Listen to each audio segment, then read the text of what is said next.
Puntualita como siempre, llegó en el momento que le hemos citado para el concierto de Purito Perú. Me refiero a nuestra patrona del folclore que nos canta uno de sus éxitos.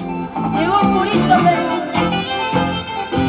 Enfoca mis dos bailarines gringos. Enfoca sus ojos.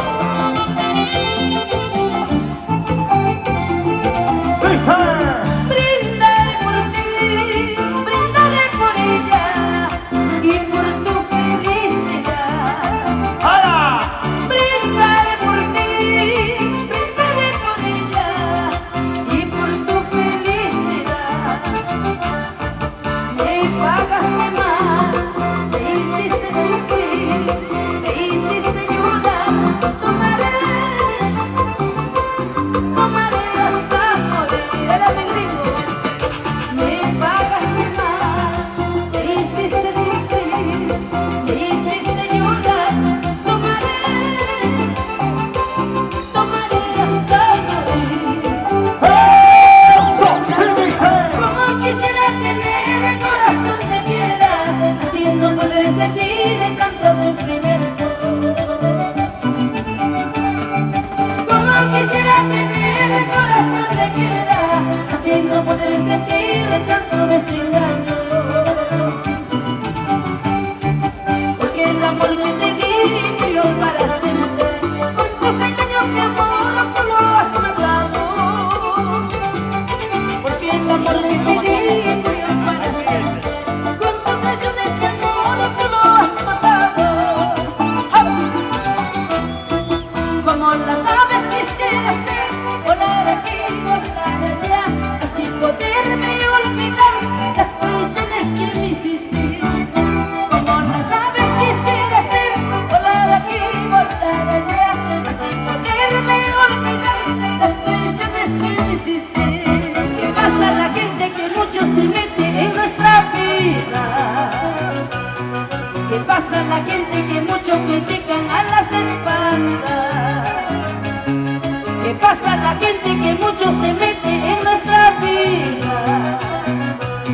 ¿Qué pasa a la gente que mucho critican a las espaldas? Dice, carajo,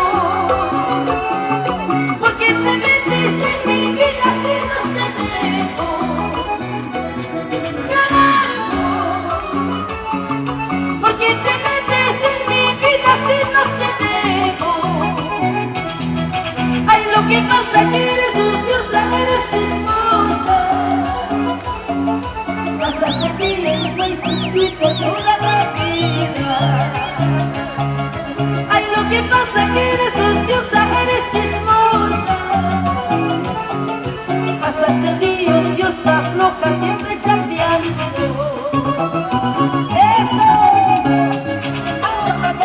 No me voy a ir, me voy a quedar, me voy a quedar. ¿Qué pasa a la gente que mucho se mete en nuestra vida? ¿Qué pasa a la gente que mucho critica a las espaldas? Juliancito Peña. ¿Qué pasa a la gente que mucho se mete en nuestra vida? Pa' Julián. ¿Qué pasa a la gente que mucho critican a las espaldas? Así dice. Y ahora, ¿Por qué te metes en mi vida si no te dejo? Carajo, ¿por qué te metes en mi vida si no te dejo? Ay, lo que pasa que eres ociosa, eres chismosa. Vas a seguir en Facebook, Twitter toda la vida. eso. Ahora, Ay, lo que pasa que eres ociosa, eres chismosa. Vas a seguir ociosa, floja, siempre chateando. la gente de Ascas. ¿Dónde están los ascasinos? Los pelos te callarás, la lengua te morderás, pero por chismosa